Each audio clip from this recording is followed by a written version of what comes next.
Pendant l'évolution ou durant le développement de la psychologie cartésienne, ou ce qu'on appelle la psychologie normale, ou la psychologie de normalité,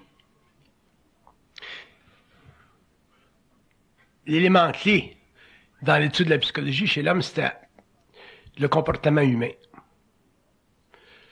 Dans l'évolution ou dans la psychologie supramentale, ou dans l'évolution de la psychologie, lorsqu'elle atteindra des niveaux de mentation suffisamment avancés pour prendre conscience du lien entre l'homme et les plans subtils, l'élément central sera la possession.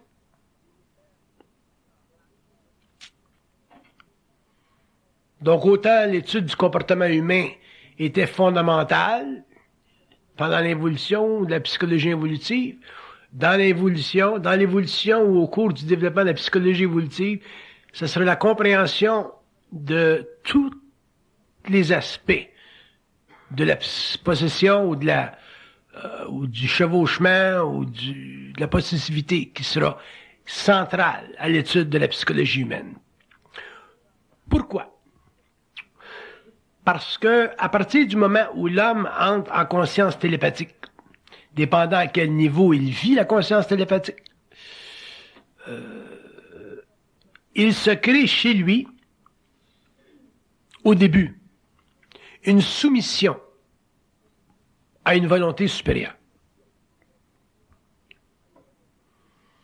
C'est malgré lui-même, vous regardez les grands cas où il y a eu contact avec les plans invisibles, Moïse, je sais pas moi, Abraham, et ainsi de suite, l'histoire des grands initiés. Et vous découvrez toujours, dans l'expérience des grands initiés, l'élément de grande soumission. Puis dans le traitement de cette soumission, sur le plan christique, au niveau de la vie du Nazaréen, par exemple, mais on connaît très bien à travers l'histoire la grande affection qu'il avait pour son père, la soumission à l'Éternel, la soumission à son père. Et cette condition involutive qui était nécessaire, inévitable et fructueuse même pour le développement de l'histoire humaine telle qu'elle est aujourd'hui. Au cours de l'évolution, c'est un appel intégral au désastre.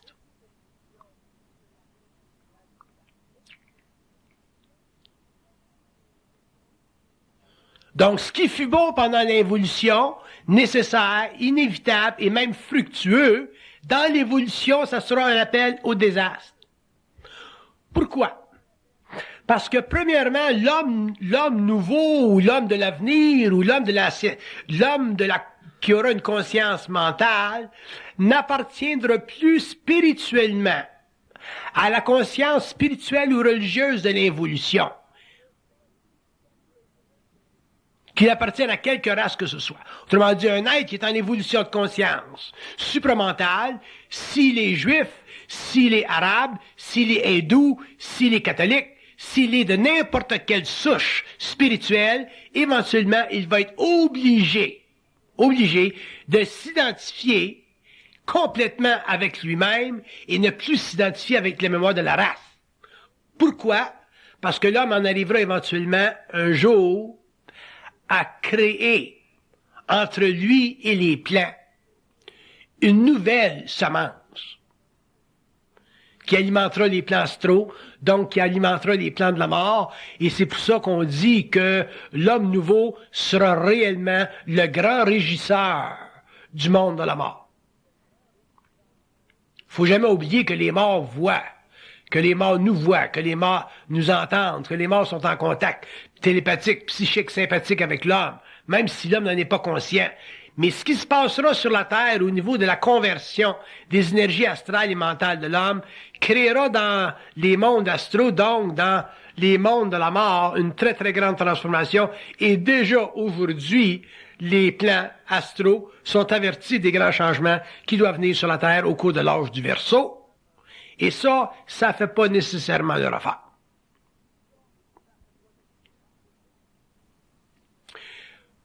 Dans le cadre de cet énoncé, on doit prendre conscience que, à partir du moment où l'homme viendra en contact télépathique avec les plans subtils, jusqu'à temps qu'il en arrive à les intégrer, donc à en avoir une parfaite maîtrise, l'homme sera très facilement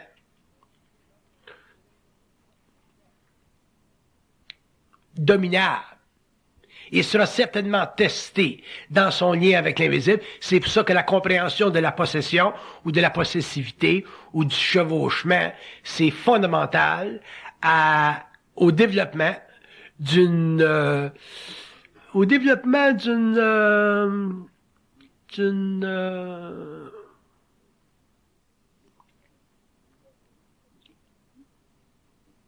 la compréhension de l'état de crise que l'homme nouveau vivra lorsqu'il viendra en contact avec ces plans-là. Parce qu'être en contact avec l'invisible, ça crée chez l'individu une sorte d'état de crise. Parce que tu sembles perdre le contrôle. T'es content, t'avances. T'es content, tu viens en contact avec. T'es content, t'as accès à. Mais dans un même temps, comme tu prends conscience du mensonge, de la manipulation, donc de tous les effets secondaires de la possession ou du chevauchement, il se crée chez l'être humain une sorte d'état de crise. Et la psychologie supramentale sur la Terre permettra de développer à l'avenir les outils nécessaires pour que l'homme puisse réellement contrôler ces états de crise occultes-là qu'il vivra dans son rapport avec l'invisible, et ça, éventuellement, ça l'amènera à intégrer totalement ces forces-là, et éventuellement à en arriver à pouvoir réellement s'exécuter en tant qu'être de lumière sur le plan matériel, dépendant de son rayonnement, dépendant de sa programmation, et dépendant de ce qu'il voudra faire sur la Terre.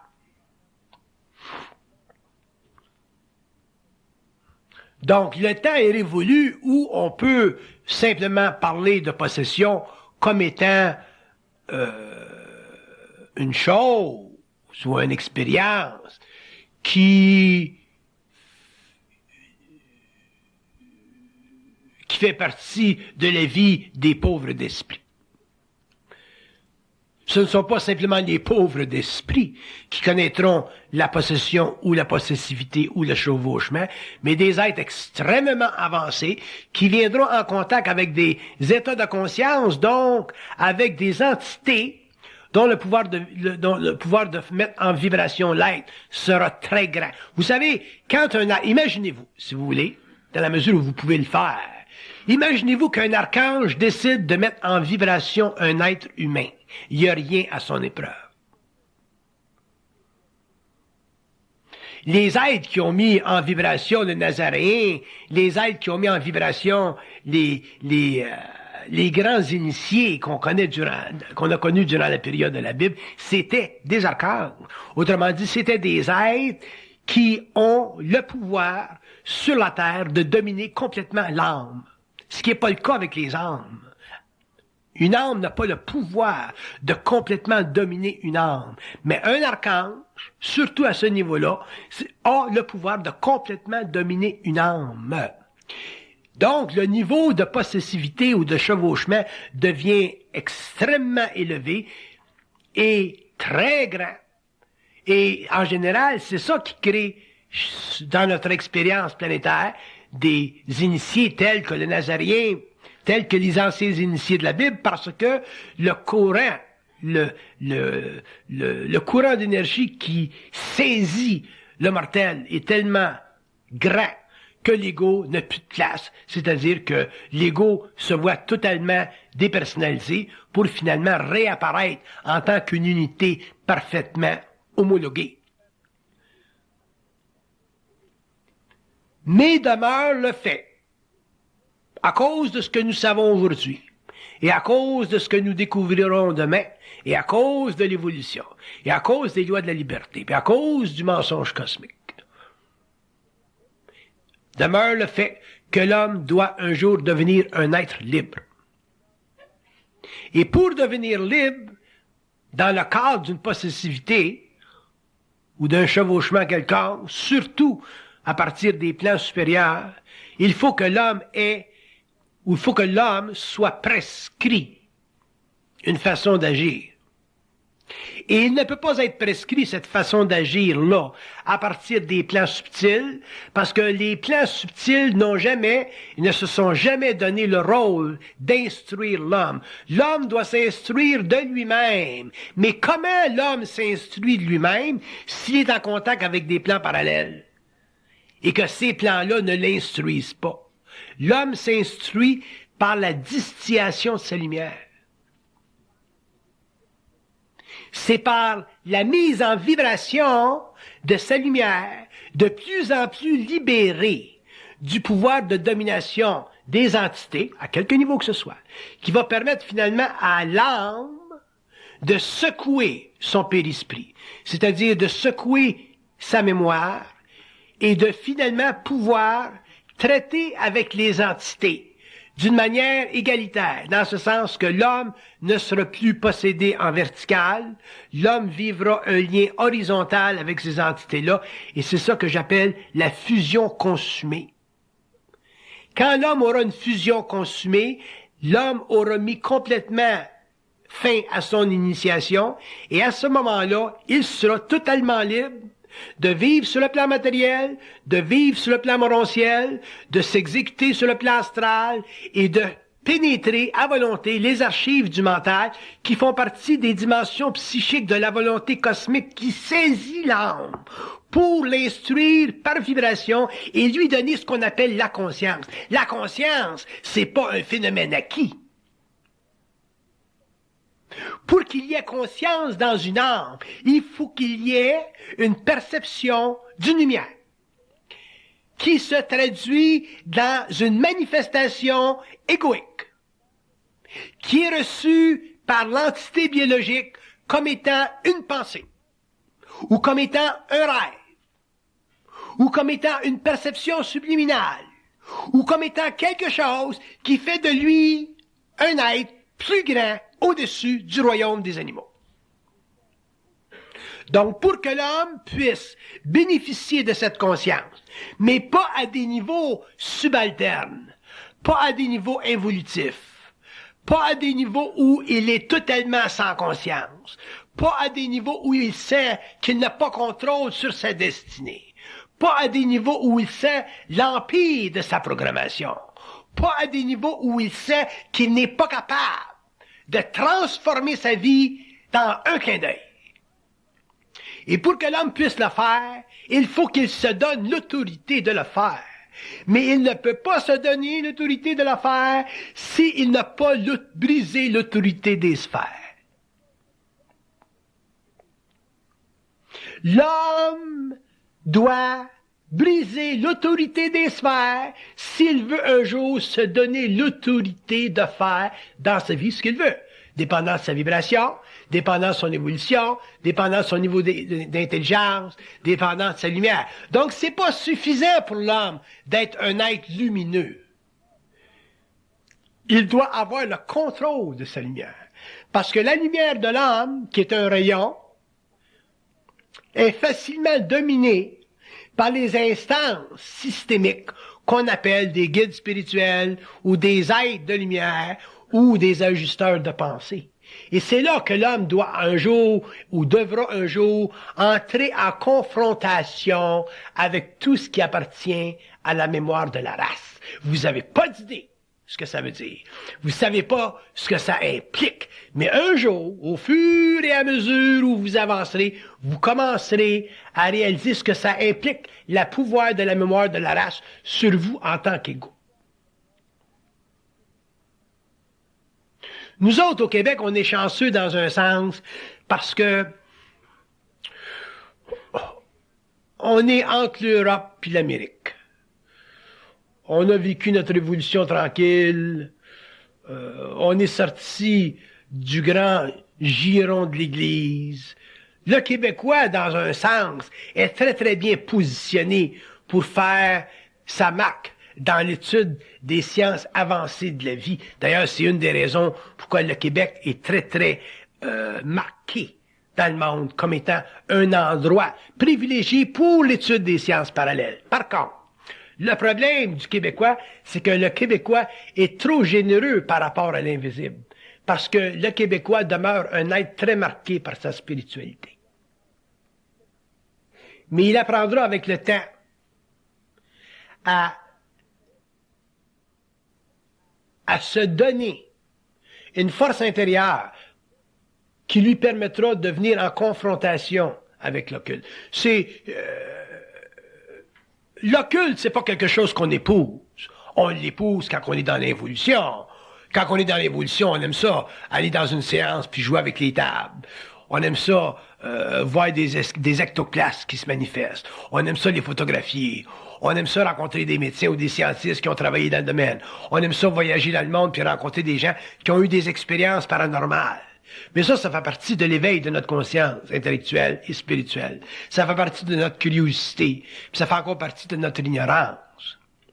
Mais un jour, lorsque l'homme viendra à se manifester, autrement dit, à sentir sa puissance, sa propre puissance, à mettre en vibration sa propre lumière, vibrer sa propre lumière comme il veut, dire ce qu'il veut, quand il veut, à qui il veut. À ce moment-là, l'homme sera capable de déterminer sa relation avec l'invisible et il pourra à ce moment-là être en mesure de maîtriser ces forces-là. Parce que la maîtrise de l'invisible, c'est aussi important pour l'homme de l'évolution que le succès psychologique de son ego le fut pendant l'évolution. Pendant l'évolution, c'était le succès de l'ego qui comptait. Devenir bon médecin, bon éducateur, bon prêtre. Mais dans l'évolution de la conscience supramentale sur la Terre, ce sera la maîtrise des forces occultes qui signalera chez l'homme le grand avènement de sa conscience, le grand développement de sa conscience. Parce que quand tu es rendu à traiter avec l'invisible, tu te préoccupes plus tellement de la matérialité, excepté pour les aspects fondamentaux purement mécaniques de sa fonction sociale. C'est ce qui se passe dans ton esprit. Tu vis réellement au niveau de ton esprit quand tu es conscient. Tu vis plus au niveau simplement de ton ego réflectif, de ton ego qui réfléchit les moindres pulsions de l'âme. C'est réellement au niveau de ton esprit. Puis éventuellement, mais si tu vis réellement au niveau de ton esprit, tu es en communication. Puis si tu es en communication, tu parles avec. Si tu parles avec, tu veux savoir avec qui tu parles. Si tu parles avec quelqu'un, mais tu veux pas te faire compter de conneries. Mais pour pas te faire compter de conneries, il faut pas que tu sois con non plus. Fait qu'il y a tout un engagement entre l'homme et l'invisible, entre l'homme et son ajusteur de pensée. Et moi, je vous dis, de par mon expérience, que l'homme devra finalement égaliser son lien avec l'invisible. Équilibrer son lien avec l'invisible. Et ça va demander de sa part énormément d'intelligence.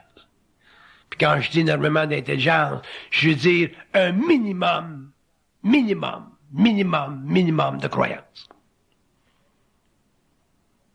Oubliez jamais que la croyance a été le mécanisme utilisé par les sphères et par le plan matériel, le pouvoir sur le plan matériel, pendant l'évolution.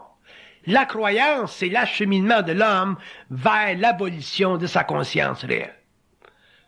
À partir du moment où un homme croit, il est automatiquement assujetti dans sa conscience à une domination ou une autre. Alors, par rapport au plan matériel, au plan occulte, c'est encore pire, parce que le niveau de manipulation est extraordinairement amplifié. C'est intéressant de parler avec eux autres. C'est le fun de parler avec eux autres. C'est beaucoup d'intelligence reçue, parler avec eux autres. C'est beaucoup de compréhension, parler avec eux autres. Mais d'un autre côté, c'est beaucoup de travail pour en arriver à parler avec eux autres d'une manière intelligente. sans qu'on soit, nous autres, les humains, toujours victimes, sans qu'on soit toujours prisonniers à travers nos émotions qu'ils utilisent ou à travers nos pensées qu'ils utilisent. Fait que quand je dis que la possession, puis l'étude, la compréhension de la possession au cours de l'évolution ou de du chevauchement ou de la possessivité, appelez ça comme vous voudrez, le contrôle qu'ils ont sur l'homme, ça fera partie du mandat de la prochaine psychologie. Et ce sera son rôle de cette psychologie-là, d'expliquer aux êtres en évolution comment se comporter par rapport à des forces qui sont très puissantes.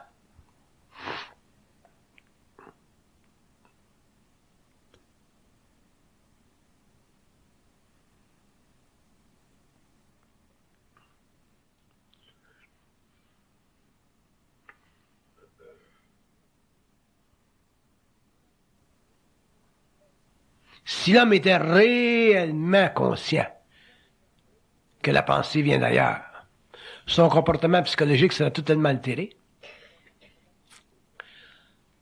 Mais c'est difficile pour lui d'être totalement conscient parce qu'il a besoin ou il recherche constamment à se diviser de cette relativité-là, de cette relation-là. L'homme en général n'est pas intéressé trop à s'avancer dans une dialectique avec ces plans-là, dans un dialogue avec ces plans-là. Puis dans un sens, je le comprends, puis dans un sens, je suis d'accord. Parce que dans un sens, et dans un gros sens, l'homme ne devrait même pas parler avec eux autres. Ne devrait même pas avoir à parler avec eux autres. Parce que d'une manière ou d'une autre, l'énergie, elle vient d'ailleurs.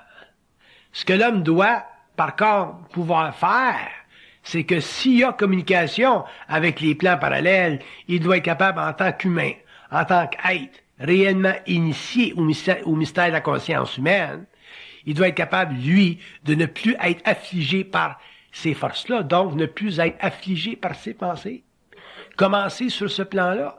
Commencez à ne pas être affligé par vos pensées. Et à ce moment-là, vous allez commencer à comprendre un petit peu le jeu qui se joue derrière la scène de votre ego. Si vous vous laissez affliger par vos pensées, mais c'est à ce moment-là, vous tombez dans le panneau. Puis si vous tombez dans le panneau à ce niveau-là, imaginez-vous que vous ne pourrez jamais être en conversation télépathique, intégrale, objective, avec des plans supérieurs. Ça veut dire que la source de votre intelligence sera toujours diminuée, elle sera toujours graduée vers des plans inférieurs, et vous aurez jamais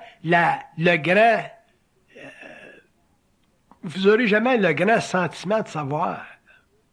Vous saurez jamais que vous êtes réellement intelligent. Et l'homme, un jour, doit le savoir qu'il est réellement intelligent, parce que c'est un être de lumière.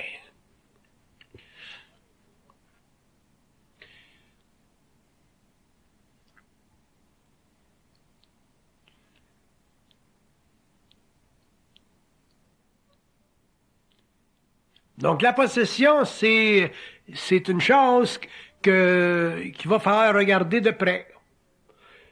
Puis, réaliser jusqu'à quel point on la vit, jusqu'à quel point elle nous impose sa volonté. Il y a quelque chose chez soi, chez l'homme, qui impose sa volonté, même si vous êtes inconscient.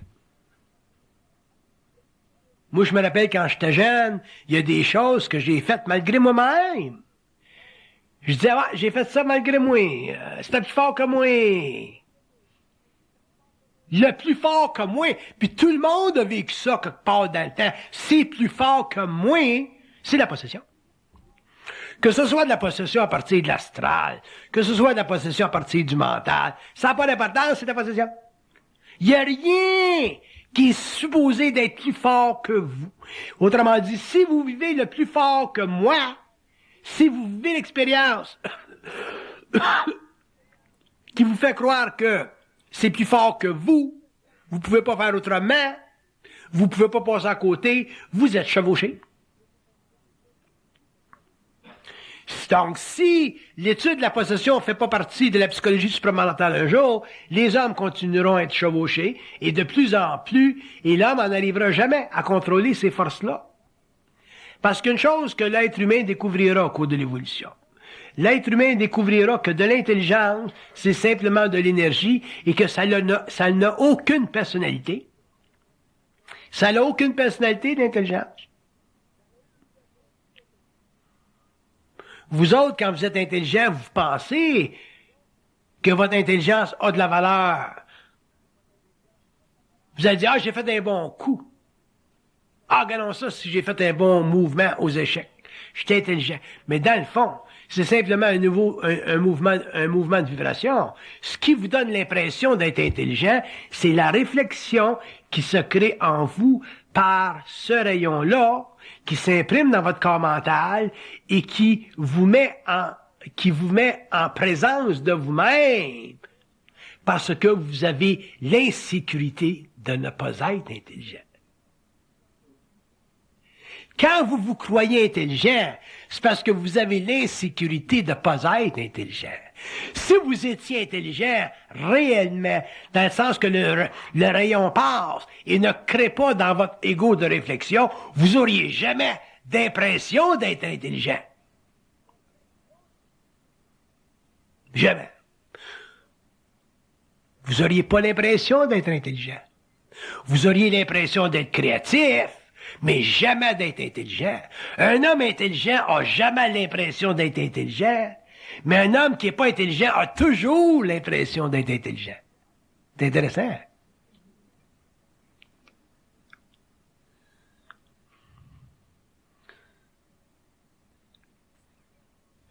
Parce qu'être intelligent, c'est pas intéressant. C'est une grosse job, être intelligent.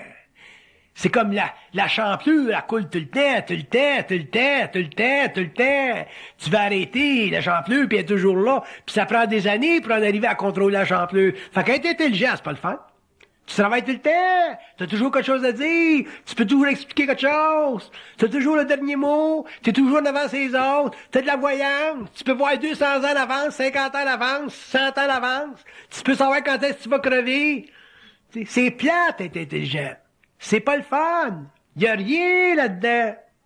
La seule chose qui est valable en ce qui concerne le phénomène de l'intelligence, c'est le mouvement vibratoire de cette énergie-là qui passe à travers l'ego, qui est devenu extrêmement transparent et qui crée ce qu'on appelle l'alliance avec les plans subtils, c'est-à-dire la fusion avec ta source, c'est-à-dire ton principe conducteur, qui est ton ajusteur de pensée. Puis même là encore, ajusteur de pensée, faut que tu dises, ben, c'est quoi ça, l'ajusteur de pensée? Tu peux pas prendre ça pour du cash.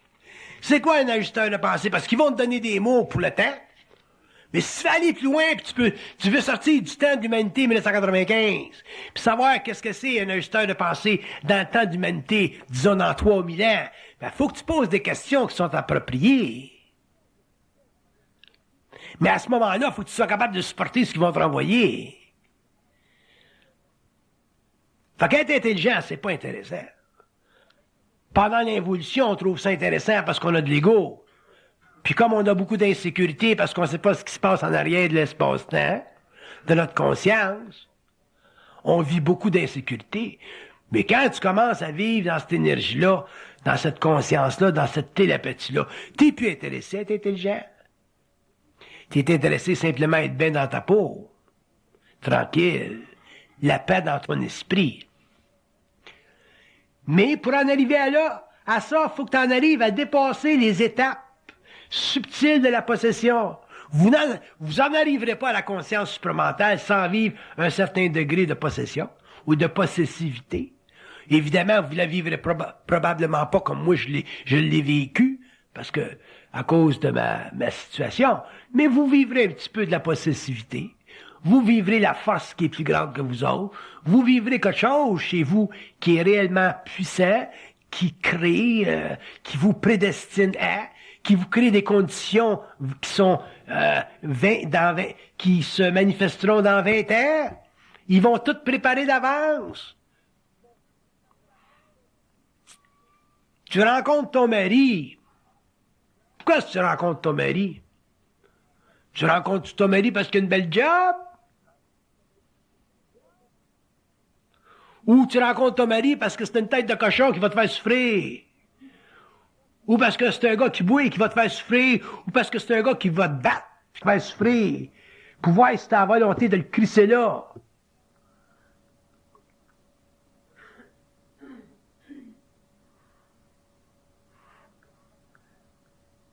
Pourquoi tu rencontres ta femme? C'est parce qu'elle est fine? Parce qu'elle fait des beaux hamburgers? Ou parce qu'elle va te tomber ses nerfs? Puis tu voudrais pas la crisser là parce que t'es un bon catholique? Elle va être névrosée à l'os. Mais tu vas pas la laisser là parce que t'es un bon catholique. Fait pourquoi est-ce que tu rencontres le patron? Fait quand l'homme va commencer à réaliser que tout est planifié d'avance, everything is written on the wall, and we have to read what's written on the wall. À ce moment-là, c'est là que tu réalises que, hop, il y en a pas mal, il y en a pas mal de chevauchements. Même quand tu es inconscient, il y en a un petit peu de possession. Tu le vis pas comme quand tu es conscient. Tu n'es pas conscient des chiens de l'autre bord, mais ils sont là. Le seul problème, c'est que pendant l'évolution, on les aime, les chiens. On les prie.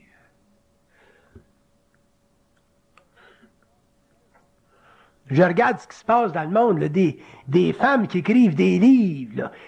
Il y a une nouvelle, il y a un nouveau lexique qui sort. Là. Il appelle ça l'angélologie. L'étude des anges. Quand tu commences à lire ça, ça sent comme une parfumerie là-dedans. C'est parfumé. Imagine-toi, il y en a de la possession là-dedans, il y en a du chevauchement là-dedans. Imagine-toi, moi, si je rencontrais une bonne femme de même, et je dirais, bon, mais ça, c'est une entité qui vient du bas astral, ça s'appelle telle affaire, il est mort la nuit, puis là, je dirais, oui, on va y parler ensemble, moi, pis toi. Hein? En vivrais-tu de la chaleur dans la colonne vertébrale?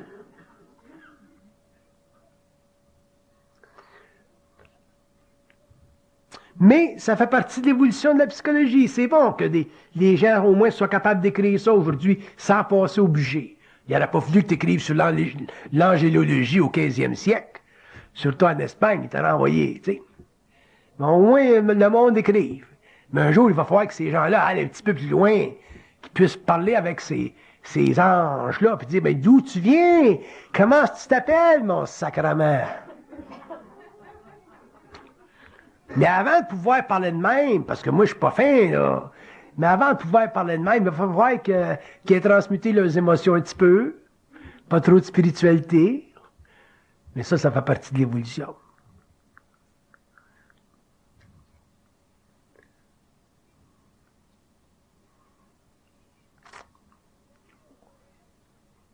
Fait que regardez bien ça, l'affaire de possessivité, de chevauchement, de possession. Regardez ça froidement. Ayez pas peur de regarder ça. Ayez pas peur de regarder quoi que ce soit. Parce que si vous avez peur de regarder des choses, un jour, vous allez devenir victime de vos propres craintes. Vous pouvez pas avoir peur. Un homme conscient peut aller dans le bas astral, dans des sphères au centre de la Terre, et en sortir totalement intact. Il y a des mondes dans le centre de la Terre qui sont absolument abominables, absolument laids. Vous savez pas qu'est-ce que c'est, vous autres, absolument laids. C'est laid. Je peux vous dire que c'est laid. T'as hâte de remonter dans l'élévateur.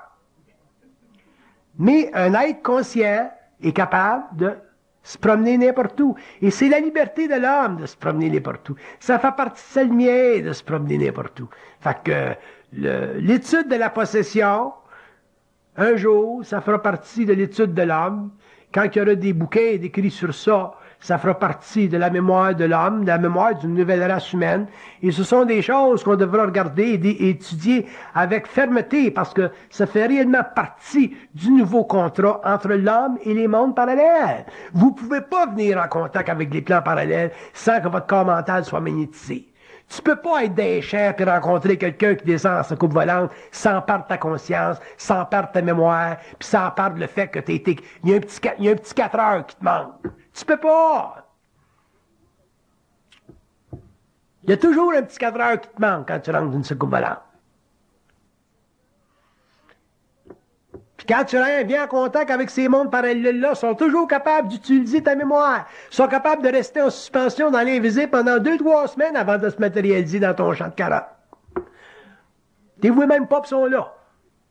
Fait qu'un jour, tu vas être obligé d'aller encore plus loin. Tu vas être obligé de dire, bon, mec, c'est quoi ça, le monde des esprits? Ça existe-tu, ça, des esprits? C'est quoi cette forme-là? Pourquoi est-ce qu'on utilise le terme esprit? Puis un jour, tu vas en arriver à la réalisation que le terme esprit, c'est simplement un terme, c'est un placebo psychologique pour nous empêcher de voir et de comprendre qu'il existe des civilisations qui évoluent dans des systèmes parallèles, dans des espaces-temps parallèles, qui sont très, très évolués comparés avec nous autres. Puis quand je dis évoluer, je veux dire que ces civilisations-là appartiennent à des systèmes différents, point à la ligne. Quand je veux dire évoluer, je ne veux pas dire qu'on est sans dessin. Je veux dire que, point à la ligne, ils appartiennent à des systèmes différents.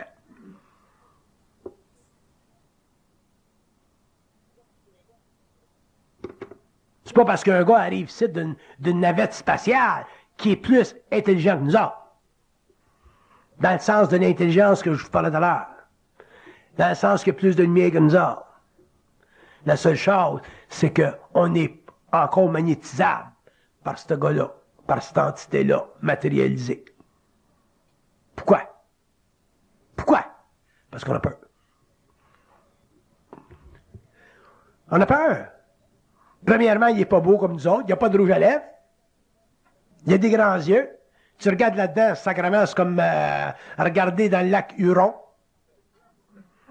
Il ne te parle pas, ça n'a pas de bouche, c'est tout mal fait. Ça communique rien que par télépathie, des petites oreilles, c'est gros comme des crottes. Des nez, c'est rien que des petits amoncellements de peau. Les doigts, on n'en parle pas. Ils mènent tout le zizi.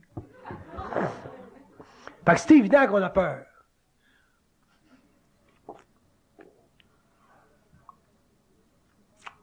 Fait que le mental est magnétisé, le corps astral est magnétisé, puis ils font ce qu'ils ont à faire. Puis c'est pas nécessairement que c'est pas du bon monde, c'est que nous autres, on n'est réellement pas dans notre réalité. Fait que comme on n'est pas dans notre réalité, ils sont pas capables de nous rentrer dans leur réalité, donc ils sont obligés de nous garder aux portes de leur réalité, et les portes de leur réalité, c'est l'imagination qu'on a d'eux autres.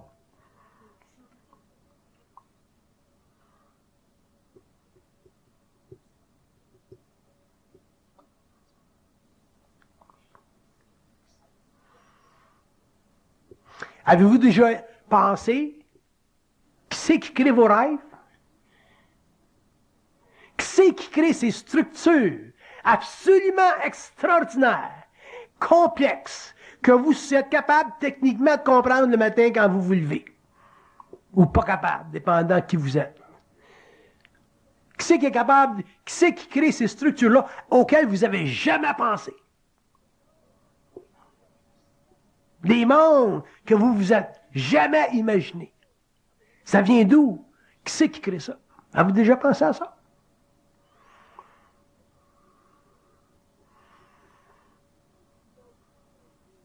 C'est difficile pour vous autres de vous imaginer qu'il y a du monde, dans des mondes, qui s'occupent simplement de ça.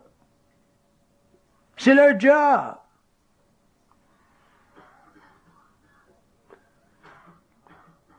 On crée des films, nous autres. On n'est pas bien. On est encore dans la matière. On crée des films. On est capable de créer des belles illusions, hein? Dans le cinéma. Mais imaginez-vous dans les autres mondes ce qu'ils sont capables de créer dans notre cinéma. Mais il vient un point quand on scrute la relation entre les plans. Il vient un point qu'on commence à tomber dans ce que j'appelle le syndrome de Disney. Ça commence à être de la science-fiction. Mais à partir du moment où vous entrez dans la science-fiction, c'est à partir de ce moment-là que vous entrez dans la réalité. Fait que le réel, il commence où notre réalité arrête. Puis notre réalité, elle arrête où ce que notre science-fiction nous empêche d'aller plus loin parce qu'on se dit, ça se peut pas. Tu peux pas avoir du monde qui crée des rêves dans ma tête. Tu peux pas avoir quelqu'un qui se promène d'une petite boule de lumière dans ma chambre. Tu peux pas avoir quelqu'un qui se présente à moi dans ma chambre le soir avec une grosse machine pour étudier mon cerveau, puis qui disparaît. Tu peux pas avoir un rêve dans ma chambre qui sort de mon cerveau puis qui s'en va vers le nord-est. Ça se peut pas. Tu peux pas avoir un téléphone qui signale tout seul. Ça se peut pas. Tu peux pas avoir quelqu'un qui arrive sur mon écran de télévision. Ça se peut pas. À partir du moment où ça se peut pas, ça se peut. Mais pourquoi est-ce qu'on n'est pas capable de dealer avec ça? Parce qu'on pense. C'est quoi penser? Penser, c'est utiliser la mémoire morte d'une race qui sert à garder la mémoire morte d'une autre race qu'on appelle les morts en vie en relation avec nous autres. Chaque fois qu'on pense, on alimente les morts. Les morts vivent à travers de nous autres. Les morts n'ont pas de contact avec la source. C'est ça, être mort.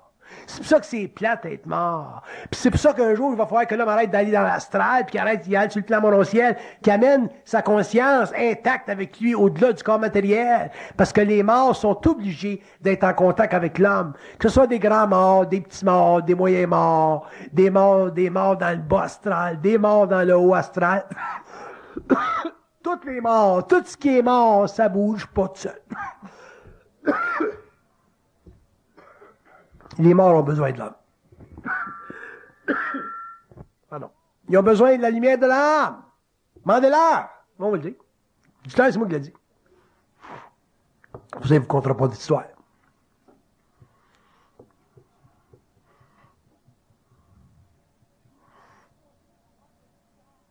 Il n'est pas supposé d'avoir de mystère dans la conscience humaine.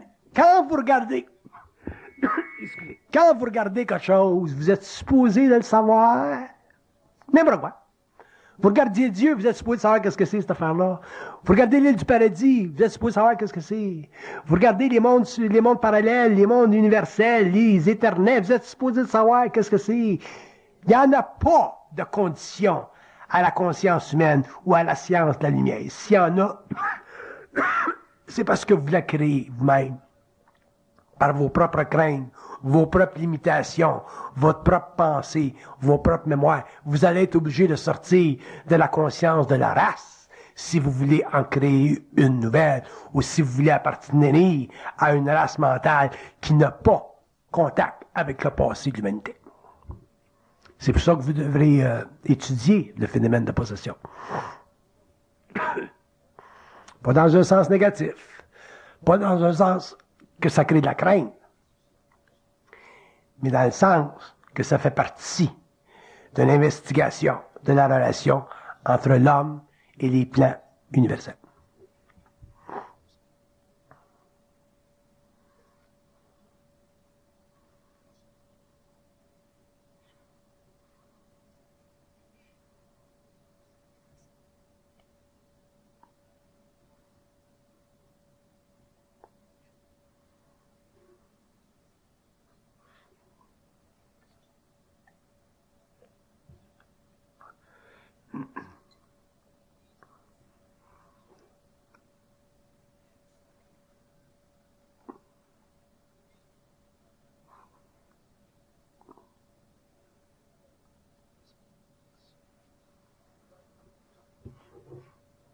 Je vous donne une transmission directe à partir du plan mental concernant la possession.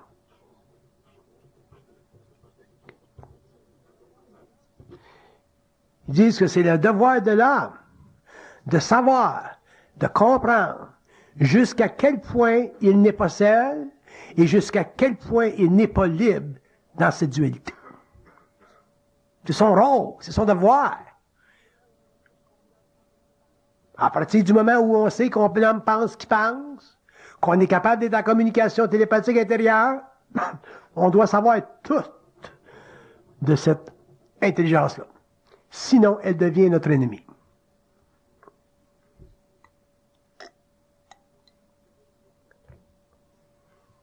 Elle devient notre ennemi. Non pas pour des questions d'ordre moral, mais parce que ça fait partie de la loi de vibration. Ça fait partie de la loi des énergies. Tout est vibratoire pour eux autres. C'est pas comme nous autres. Nous autres, on est logique. 1 plus 1, ça fait 2. Pour eux autres, 1 plus 1, ça peut faire 3, 4, 5.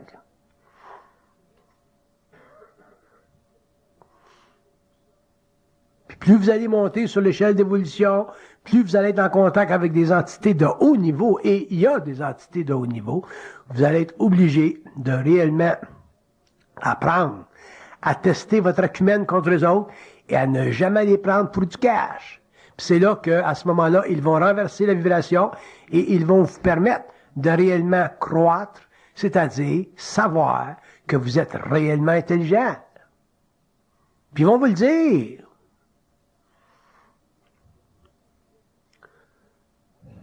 Jamais les aimer. L'amour, c'est fait pour l'homme. Aimez les hommes. Aimez-vous les uns les autres. Mais aimez jamais cette gang-là en haut. C'est la différence entre les initiés de l'évolution et les initiés de l'avenir.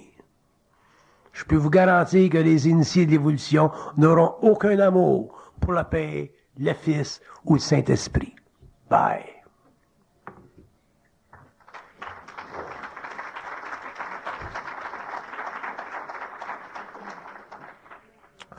Pas parce que le Père n'est pas fait. Pas parce que le Fils n'est pas grand. Pas parce que le Saint-Esprit n'est pas intelligent. Mais parce qu'ils font toute partie des mêmes lois cosmiques. Ils font toute partie du mensonge cosmique. Tant que l'homme n'est pas lui-même éveillé à sa propre réalité. Puis à ce moment-là, la relation entre l'homme et la Trinité change. Elle change. Puis quand la relation entre l'homme et la Trinité change, l'homme devient le centre du triangle. L'âme, la lumière de l'âme, l'être cosmique, systémique, humain, matérialisé, incarné, avec un âme libéré de son périsprit, devient le centre du triangle. Quand l'homme conscient, en fusion, parle au Père, puis quand il parle au Fils, puis quand il parle à l'Esprit, à quoi vous pensez qu'il parle? Il parle à tout ce qui domine. Et quand un homme est capable de parler à tout ce qui domine, qu'est-ce qui se produit? Il devient libre. Et quand l'homme devient libre, la transmutation du Père, du Fils, de l'Esprit est faite.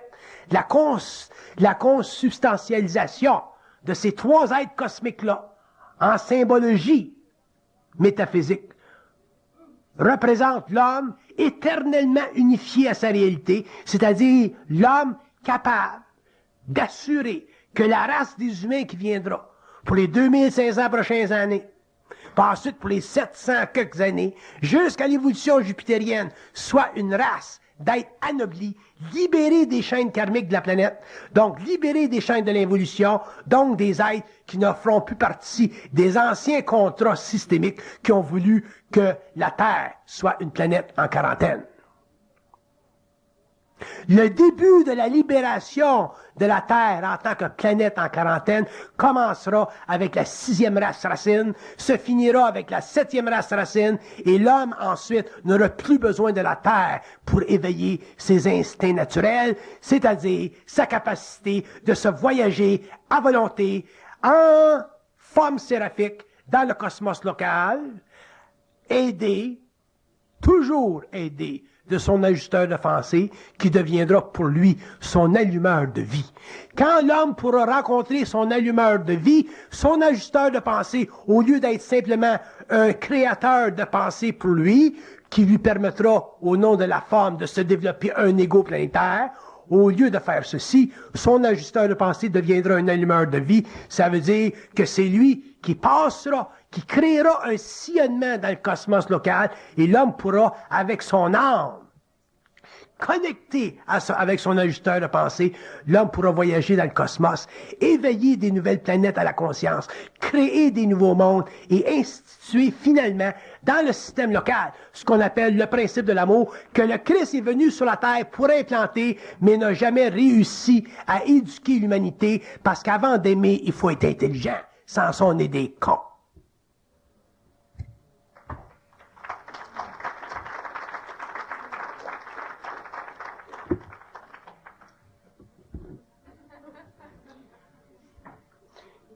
vous n'êtes pas capable, je parle pas à vous autres nécessairement, je parle à l'homme. Si l'homme n'est pas capable un jour d'aimer avec intelligence, l'amour sera simplement astral.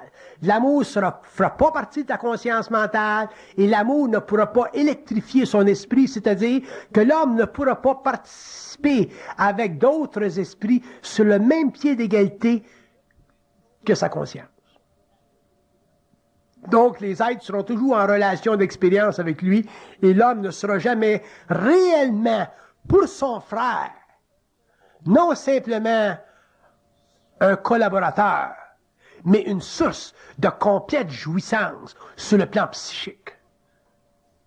Pour qu'un homme soit une source de complète jouissance sur le plan psychique, mental, de sa conscience morontialisée, il faut qu'il aime, mais il faut qu'il aime avec intelligence. S'il n'aime pas avec intelligence, l'homme se servira de l'amour pour assujettir d'autres hommes qui, à cause de leur faiblesse, se laisseront aimer pour ne pas être seuls. Bye.